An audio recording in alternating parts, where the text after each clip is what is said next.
नमस्कार, मैं श्यामगिरी। आज के कार्यक्रम में आप सभी दर्शकों का स्वागत है। आप देख रहे हैं टीएफडी इंडिया न्यूज 24।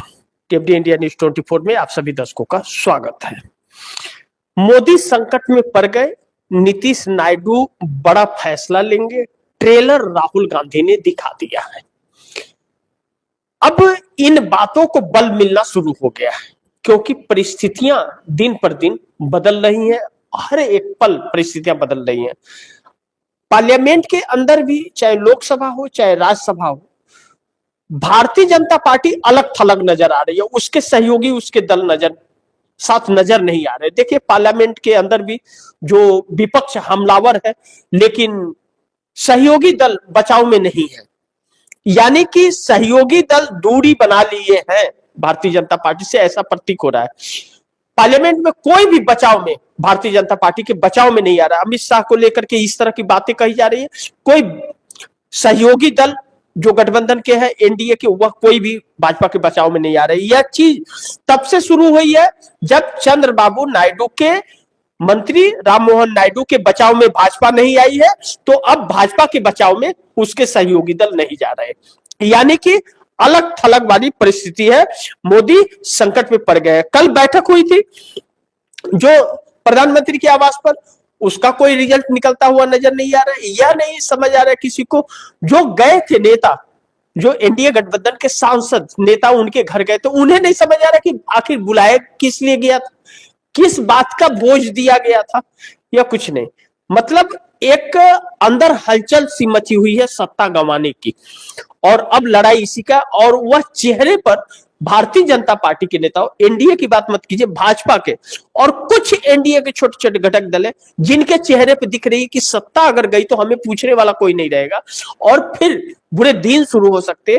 तो एक बौखलाहट उनके चेहरे पर, परेशानी की लकीर दिख रही है, जो बहुत ही संकट में डालने वाली है सरकार को। अब ऐसे में, जैसा मैंने कहा कि मोदी संकट में पड़ गए, नीतीश नायडू बड़ा फैसला लेंगे। पहले तो मोदी खुद की पार्टी में संकट में पड़े हुए हैं। अब भारतीय जनता पार्टी के अंदर जो 2-3 खेमे हैं, उसमें कहा जा रहा है कि एक खेमा अब फिर बगावत का सुर अपनाने लगा है। मोदी मंजूर नहीं। दूसरा, मुरली मनोहर जोशी, नितिन गडकरी जैसे लोग, अब 75 साल पूरा हो गया है मोदी का, और यह विदाई अपनी एग्जिट प्लान नहीं तैयार कर रहे, तो वह अब इनके ऊपर अंदर अंदर इन्हें बार बार घेरने की और इनका पर्दाफाश करने की खुद भारतीय जनता पार्टी के अंदर से शुरुआत हो गई है। देखिए, जिसे कोई नहीं हरा सकता ना, उसे उसके अपने के सामने घुटने टेकने पड़ते हैं। तो अब उसके अंदर से सवाल सरकार पर उठने, मोदी के ऊपर उठने शुरू हो गए हैं। दूसरी चीज, आरएसएस के अंदर सब कुछ ठीक ठाक नहीं चल रहा है। आरएसएस भी नरेंद्र मोदी को लेकर के खासा नाराज है, चाहे अध्यक्ष पद को लेकर के या नरेंद्र मोदी के इस्तीफे को लेकर के, जो नरेंद्र मोदी ने अपना 75 साल में इस्तीफा नहीं दिया। इस बात को लेकर के अब आरएसएस और भाजपा दोनों के अंदर है। अब इसका फायदा और विपक्ष का हमला आरएसएस को और कटघरे में ला करके डालता है। तो मोदी सरकार विपक्ष के तरफ से भी घिर रही है, अपनों की तरफ से भी घिर रही है, अपने भी सवाल खड़े कर रहे हैं, और सरकार के घोटाले और कमियां जो, और चाल चरित्र चेहरे और फेलियर सरकार का, यह जो सामने आ रहा है, तो सरकार पर संकट और गहराते जा रहा है। तो मोदी सरकार संकट में पड़ गए मोदी। अब ऐसे में नीतीश नायडू बड़ा फैसला लेंगे।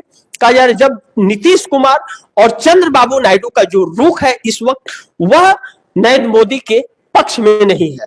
वह नरेंद्र मोदी से दूरी बना रहे हैं, जो वह नरेंद्र मोदी के लिए घातक है। अब नरेंद्र मोदी उस दूरी को संभालने और संवारने की कोशिश तो कर रहे हैं, लेकिन वह संभव नहीं लग रहा है, क्योंकि नजदीकियां विपक्ष के साथ, इंडिया गठबंधन के साथ जो नीतीश नायडू की बढ़ रही है, यह बौखलाहट है सत्ता जाने का।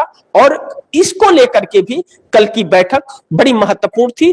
लेकिन कहते हैं ना, खोदा पहाड़ और निकली चूहिया, हाथ कुछ लगा नहीं लग रहा है, ऐसा प्रतीक हो रहा है। क्योंकि बैठक के बाद जो खुशी की लहर या एक तेवर नेता के अंदर रणनीति की होती है कि नई रणनीति तैयार कर, वह कुछ भी चेहरे पर नेताओं की झलक नहीं रहा। बड़ी शांत भाव ने, यानी कि जो सरकार में है नीतीश नायडू को छोड़ करके, उन्हें सत्ता गंवाने का डर लग रहा है। जो नीतीश नायडू के साथ है उन्हें तो एक सत्ता जा रहा है तो दूसरा सत्ता मिलता हुआ नजर आ रहा है, तो उनके अंदर कोई नहीं। तो अब इसमें नीतीश नायडू बड़ा फैसला लेते हुए नजर आ रहे हैं, लेकिन ट्रेलर तो राहुल ने दिखा दिया। ट्रेलर जो यह था ये तो साफ दिखा दिया कि राहुल गांधी ने दिखा दिया कि व्यवस्था हम बदल देंगे, और व्यवस्था बदलना बहुत जरूरी है। ये पार्लियामेंट के अंदर जो कहा, यह एक ट्रेलर था जो अमित शाह को धड़ाक दे लगा है, मोदी को धड़ाक दे लगा है। मोदी लगातार अपने दफ्तर में बैठ करके पार्लियामेंट की खबरें देखते रहते हैं, जब पार्लियामेंट चलता है तो कौन क्या बोल रहा है। तो अब इन दोनों को अंदर उथल पुथल परिस्थिति। ऐसे में तीन बड़ी अहम सवाल है जिस पर हम लोग को चर्चा करना बहुत जरूरी है। पहला, मोदी की विदाई हो गई तैयार, नीतीश नायडू ने कर लिया कांग्रेस नेता से संपर्क।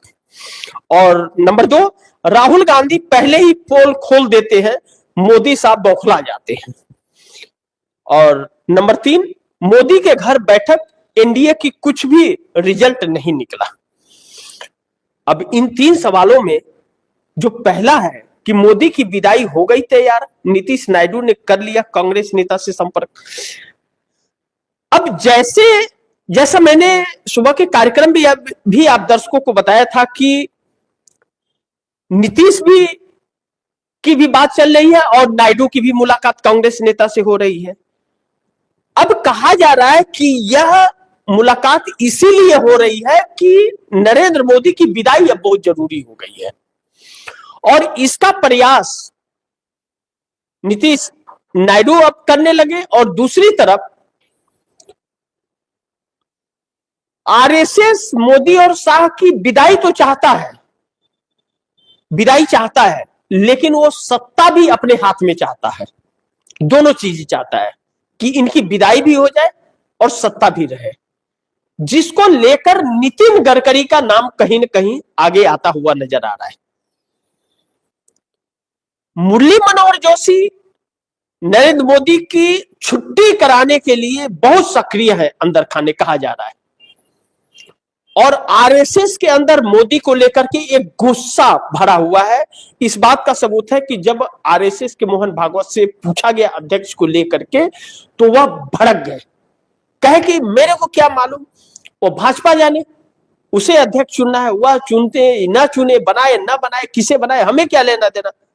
यानी कि उन्होंने किनारा काट लिया, भड़क गए। यानी कि अंदर की आग भड़क रही है, कब ज्वाला फूट जाए कोई नहीं जानता। यानी कि अंदर खाने सब ठीक नहीं है।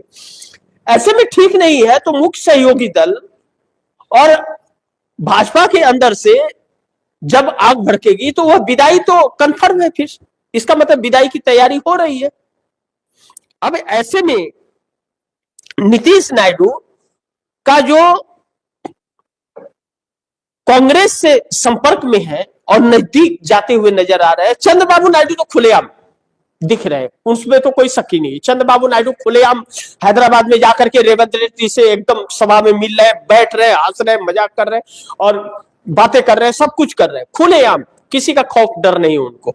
और भाजपा उनका कुछ बिगाड़ भी नहीं पाएगी डंके की चोट पर। तो चंद्रबाबू नायडू तो मिल ही रहे, लेकिन नीतीश भी तो मिल रहे हैं, नीतीश भी तो उसी नक्शे कदम पर चल रहे हैं। तो जब ये दोनों चल रहे हैं तो विदाई तय है ना। उधर एकनाथ शिंदे घात लगा के बैठे हैं, कब मौका मिले कि मारे फना दे, डस ले, तो बड़ी जहरीला विष निकलेगा उनका, फिर छटपटाने का और डॉक्टर के पास जाने का मौका नहीं मिलेगा। ऐसी विदाई होगी। यानी कि बड़ी बेआबरू होकर के तेरे मैखाने से मैं निकला, ऐसे निकलेंगे, विदाई होगी, ऐसा प्रतीक हो रहा है। यह चीज मोदी साहब ने अपनी जड़ें खुद खो दी हैं। कहते हैं कि ना अति बोलता, ना अति चूप, ना अति करता, ना अति धूप। और नरेंद्र मोदी ने तो सब कुछ कर दिया। तो अब नरेंद्र मोदी को वह काटने का वक्त आया कि बोए पेड़ बबूड़ का आम कहां से खोज रहे हैं। तब बबूड़ के पेड़ में आम नहीं मिलेंगे, कांटे मिलेंगे। अब वही है। लेकिन नीतीश और नायडू दोनों ही कांग्रेस नेता के संपर्क में है और खुलेआम चंद्रबाबू नायडू संपर्क में है। और बहुत एक रणनीति के तहत काम चल रहा है विदाई की मोदी के। मोदी संकट पड़ गए हैं, संकट में मोदी, इस बात से इनकार नहीं कर सकते। और नीतीश नायडू का फैसला ही यह नजर आ रहा है कि अगर मिल रहे हैं तो कुछ तो फैसला है, कुछ तो फैसला कर लिया है उन्होंने, तभी तो कांग्रेस नेताओं से मिल रहे हैं। और राहुल गांधी इतने जो ट्रेलर दिखा रहे, तेवर दिखा रहे हैं, क्यों? कि व्यवस्था बदलेंगे, हम व्यवस्था बदल देंगे। यानी कि व्यवस्था का मतलब सरकार ही तो है। राहुल गांधी खुलेआम कह रहे हैं ना, सदन के अंदर भी कह रहे हैं, सदन के बाहर भी कह रहे हैं। 14 तारीख निर्णायक दिन है, 14 तारीख को पता चलेगा कौन कितने पानी में है। अब को सब नजरें आ जाएंगी 14 तारीख को, बहुत कुछ तस्वीर बदलने वाली है 14 के बाद। अब ऐसे में राहुल गांधी पहले ही पोल खोल देते हैं, मोदी साहब बौखला जाते हैं। अब सरकार बदलनी है, आपको व्यवस्था बदलनी है, ठीक है। अब सीधा ही हमला कर देते हैं राहुल गांधी पार्लियामेंट में। अब बोल दिए अमित शाह को हम व्यवस्था बदल देंगे। मोदी को भी संदेश चला गया, बेचारे बौखला गए। बौखलाहट में वो क्या बोल रहे हैं उन्हें पता ही नहीं था, गाली तक दे बैठे अमित शाह।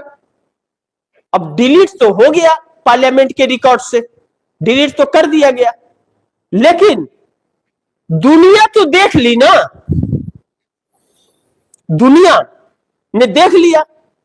और राहुल गांधी के हमले ने इतनी बौखलाहट उनके अंदर, चिड़चिड़ापन कर दिया कि उन्हें डर लग गया कि अरे भाई अगर हमारी सत्ता चली गई तो हम तो जेल में चले जाएंगे। भाई देखिए, उसकी कल्पना ये लोग कर लेते हैं कि हमने क्या करतूत किए हैं, और जब हमारे हाथ से ताकत जाएगी, हम बिना ताकत के हो जाएंगे, असहाय जब हो जाएंगे, तो हमारे साथ भी यही कार्रवाई होगी जो हम दूसरे के साथ कर रहे हैं। तो उनको उसका परिणाम, रिजल्ट मालूम है कि वह कहां पहुंचेंगे वह, और उसके अंदर उनके साथ क्या कर्म होंगे उनको पता है। तो बौखला जाते हैं और बौखला करके गाली गलौज करने लगते हैं।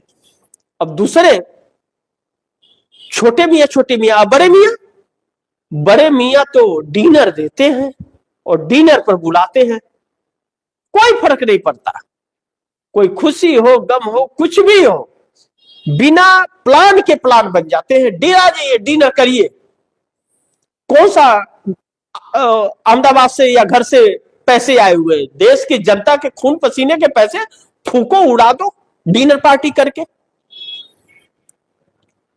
41,000 रुपया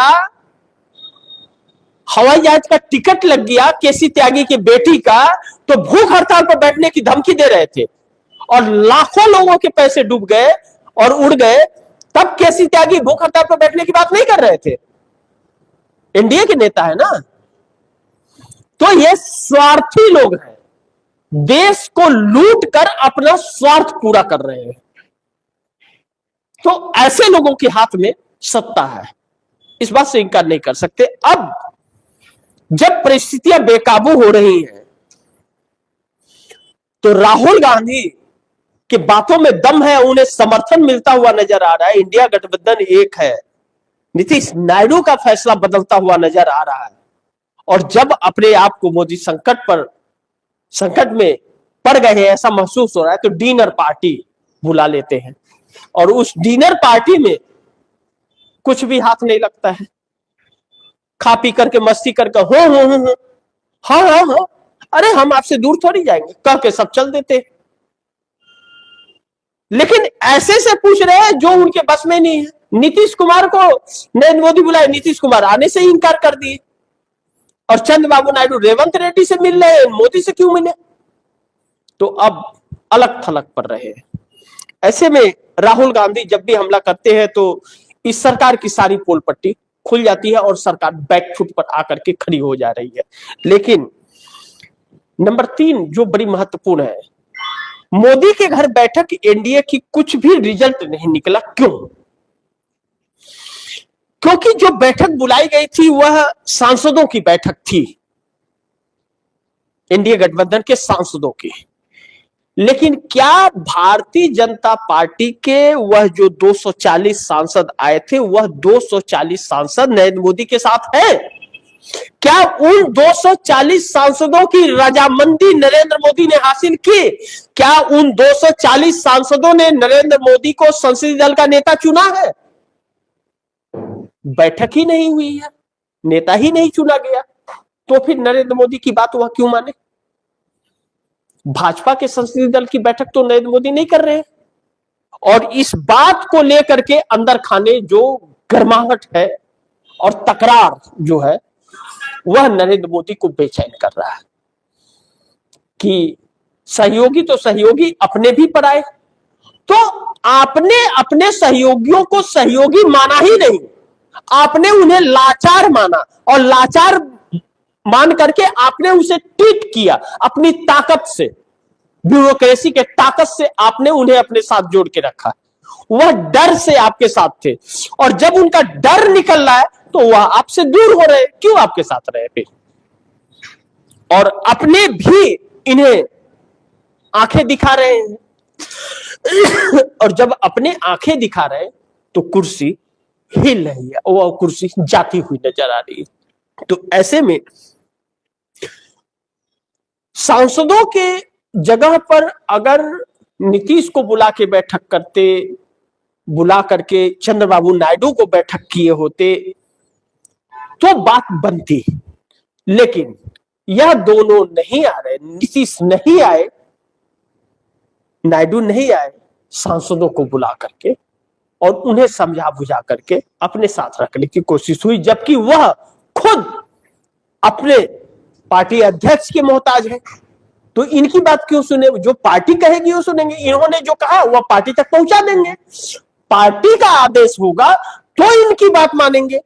तो आज पार्लियामेंट या राज्यसभा के अंदर जो गठबंधन के लोग हैं उनका वह कहीं किसी भी तरह से मोदी सरकार का बचाव करते हुए नजर नहीं आ रहे, और ना ही विपक्ष को लेकर के कुछ बोलते हुए नजर आ रहे। इससे यह एहसास और पता चल रहा है कि मोदी संकट में पड़ गए हैं, और नीतीश नायडू एक बड़े फैसले की तरफ बढ़ रहे हैं, और राहुल गांधी ने जो टेलर दिखाया है उससे खौफ समाई हुई है। अब मोदी की विदाई की तैयारी हो गई है, और नीतीश नायडू का जो संपर्क कांग्रेस नेता से है वह इस सरकार को संकट में डाल रहा है। देखते हैं आगे क्या होता है, जो भी होगा खबरें आप दर्शकों तक पहुंचाऊंगा। लेकिन आरएसएस से भी कुछ खबरें निकल रही हैं, देखता हूं कि आरएसएस क्या कर रही है, उस पर भी नजर बनी रहेगी। लेकिन इसी के साथ आप दर्शकों से इजाजत चाहूंगा, अगली खबर के साथ फिर हाजिर होऊंगा। लेकिन आप दर्शकों की क्या राय है, सुझाव कमेंट बॉक्स में जरूर दीजिएगा। इस खबर को ज्यादा से ज्यादा शेयर कीजिएगा, अपने दोस्तों को भी कहिएगा आगे शेयर करें। आपने अगर चैनल को सब्सक्राइब नहीं किया सब्सक्राइब कर लीजिए, अपने दोस्तों को भी कहिएगा चैनल को सब्सक्राइब कर। मिलते हैं अगली खबर के साथ, तब तक के लिए नमस्कार।